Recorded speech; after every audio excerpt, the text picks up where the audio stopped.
Nah, kala itu tepatnya di 2014 kita mungkin tidak pernah menduganya nih bahwa clue dari Sensei Kishimoto perihal mata dewa yang menjadi perbincangan sekarang ini sudah dimunculkan. Nah, Senringan Dojutsu bulan sabit. Sekarang nih setelah setiap dojutsu itu bersumber pada bulan dan juga matahari, sepertinya mata Eida itu memang spesial dan menjadi rivalitas pembanding dari milik Sarada Manggyu Sharingan mataharinya. Nah, kenapa? Ya, The Last Movie Toneri saat itu menjelaskan semuanya. Dalam beberapa forum yang membahas perihal dojutsu di era Boruto dan bab 1 Boruto sendiri juga berakhir dengan dojutsu, sepertinya memang benar nih dojutsu itu begitu spesial. Namun sekarang lebih spesial lagi karena masing-masing dari mereka itu tergolong dalam senjutsu teknik seni ilahi. Dan Eida dalam Senringan itu sudah membuktikan itu dengan tingkatan lebih lanjut dari mantra penggodanya, ya teknik Almighty God Omnipotence. Apakah itu adalah fenomena tertinggi dari mata bulan sabit Eida? So let's go boys, kita bahas lebih dalam mulai dari sini.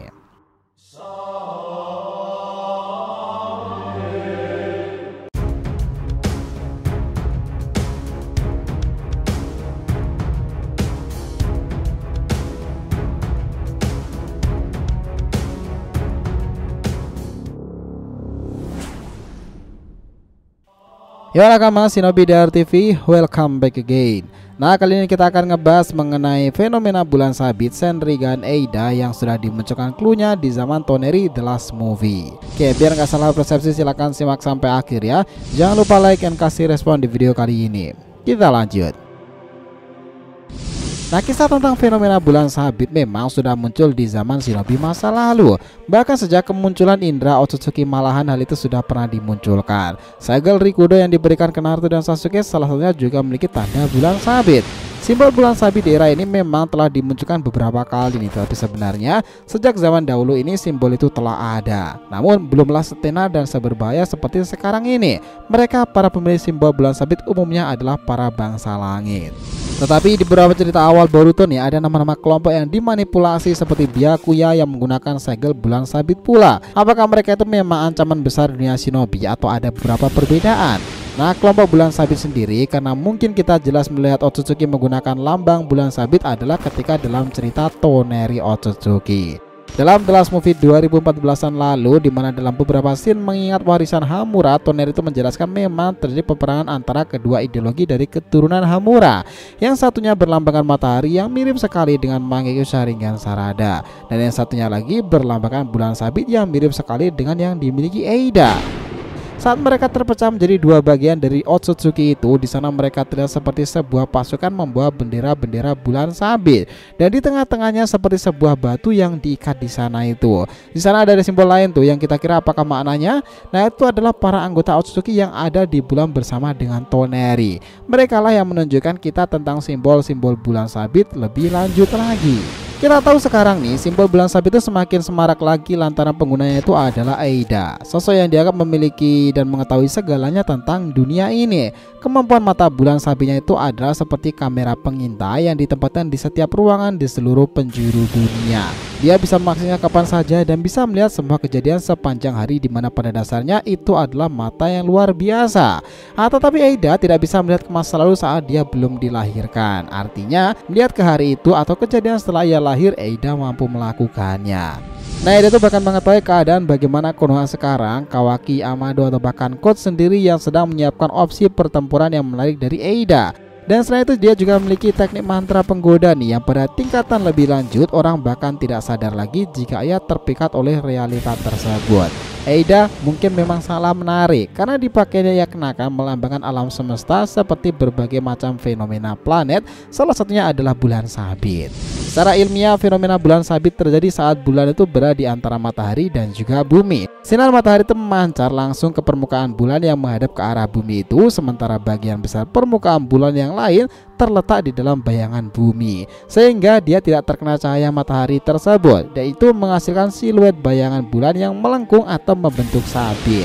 Fenomena bulan sabit biasanya terjadi sebelum dan setelah bulan purnama. Ketika posisi relatif bulan itu di bumi, dan matahari membentuk sebuah sudut tertentu. Namun penting untuk diingat nih bahwa fase bulan itu bisa sedikit bervariasi tergantung pada posisi orbit bulan dan sudut pandang dari tempat pengamatan di bumi. Nah, fenomena bulan sabit itu adalah fenomena alami yang terjadi setiap periodik yang merupakan bagian dari siklus fase bulan. Fenomena ini seringkali dianggap indah dan menjadi subjek minat astronomi dan juga fotografi. Ini akan menarik jika sumber dari Dojutsu Eida itu berasal di sana. Nah, Senringan bisa dikatakan adalah salah satu dari beberapa jenis dojutsu yang memungkinkan penggunanya untuk manipulasi realita dan mengakses kekuatan spiritual dalam alam semesta. Kekuatan Senringan Eida itu jauh lebih kuat daripada kebanyakan anggota klan Otsutsuki loh, dan kemampuan untuk melihat ke masa depan dan memanipulasi realita membuatnya menjadi salah satu ninja yang paling ditakuti di dunia Naruto. Atau lebih tepatnya adalah Sense Ninja nih. Eida juga memiliki kemampuan untuk membaca pikiran orang lain dan memanipulasi sudut pandang mereka, yang membuatnya sangat sulit untuk dikalahkan. Dan informasi ini ditambah kemunculan Shibai kala itu yang dibilang Amado bahwa memang faktanya bagian dari tubuh Eida itu dibuat menggunakan DNA yang ditinggalkan oleh Shibai, God Otsutsuki Shibai. Itulah kenapa ada beberapa kemampuan yang tergolong pada Shinjutsu, teknik seni ilahi. Namun misteri tentang kekuatan Eida itu akhirnya benar-benar berhasil dibongkar oleh Momoshiki setelah apa yang terjadi pada Kawaki dan Eida. Akhirnya kecurigaan Momoshiki selama ini tentang kemampuan mantra penggodanya Eida itu terbongkar di chapter 70 waktu itu, dan Momoshiki menjelaskan segalanya. Inilah kekuatan charm Eida yang sebenarnya, kekuatan dewa yang bahkan Eida sendiri tak bisa kendalikan. Hasil dari teknik luar biasa itu disebut sebagai omnipotence. Dari sini Momo itu telah menjelaskan Zeno atau omnipotent kemahakuasaan itu adalah kemampuan sesungguhnya dari kekuatan mantra penggoda Eida yang tervalidasi sebagai sebuah Shinjutsu, teknik seni ilahi. Dan momen inilah Momoshiki itu akhirnya menjelaskan secara gamblang nih bahwa kemampuan luar biasa itu hanya dimiliki oleh para dewa yang mengontrolnya. Konon dewa sendiri menggunakan kemampuan ini untuk menciptakan dunia, dan bagi mereka yang menguasai Zenoo dapat menciptakan sesuatu yang dikehendaknya secara mutlak. Ini seperti ketika mengatakan terjadi maka terjadilah. Tekad absolut untuk menciptakan segalanya, itulah omnipotent. Disitulah Momo mengatakan sejujurnya nih bahwa kemampuan ini bukanlah sesuatu yang bisa dikendalikan oleh seorang gadis biasa yang bahkan bukan Otsutsuki macam Eida secara langsung. Jadi secara tidak langsung kekuatan pemikat Eida itu adalah secercah kemampuan dari omnipotent sendiri. Itu hanyalah hasil dari hasrat terpendam Eida, dan aku pikir Amado tak akan tahu menau. Dilihat dari hasilnya saja bisa dimengerti mereka langsung menyimpulkan teknik itu adalah teknik dewa. Dan fenomena yang terjadi sekarang ini adalah perwujudan dari hasrat Kawaki. Artinya di sini hasrat terpendam Eida untuk dicintai oleh semua orang membuatnya tak bisa mengontrol omnipotent. Keinginan terpendam pun terwujud dengan sendirinya tanpa bisa dihentikan sama sekali. Dan tragedi inilah sama dengan yang terjadi pada Kawaki sekarang. Karena berjalan dari keinginan Kawaki, dan maka Eida pun mengaktifkan omnipotent hingga tak terbendung dalam skala sangatlah besar. Dan apapun yang keluar saat itu dari mulut dan isi hati Kawaki semuanya menjadi tercipta. Dengan maksudnya di sini Kawaki secara tak langsung menjadi pemicu terbesarnya, dan hasil dari keinginan tersebut adalah memanipulasi memori secara gila-gilaan. Yakni orang-orang tentang Kawaki dan Boruto seketika itu ingatan mereka tertukar. Dan kau harus tahu Boruto bahwa kesadaran manusia itu terhubung lewat sakra mereka. Bagi seorang dewa itu bukanlah sesuatu yang mustahil untuk mengubah semua ini. Boruto, apa kau tak pernah memikirkannya? Sudah berapa kali ingatanmu diutak-atik?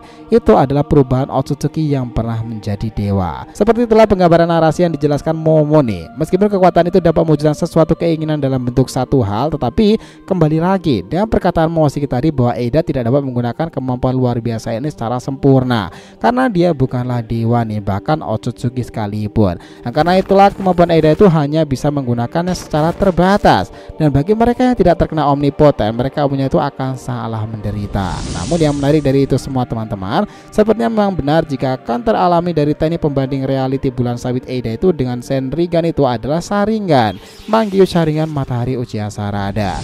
Seperti clue yang menghubungkan The Last Movie kala itu nih, ketika para pasukan dengan bendera matahari dan bendera bulan sabit itu bertemu. Mungkinkah Sarada adalah salah satu warisan dari kubu pasukan tersebut? Nah, gimana menurut kalian? Silahkan tinggalkan di kolom komentar di bawah, oke? So, itulah tadi pembahasan kita mengenai fenomena bulan sabit Senringan Eida yang sudah dimunculkan clue-nya di zaman Toneri The Last Movie 2014-an lalu. Thanks a lot guys, selamat nonton video ini and we'll be come back again.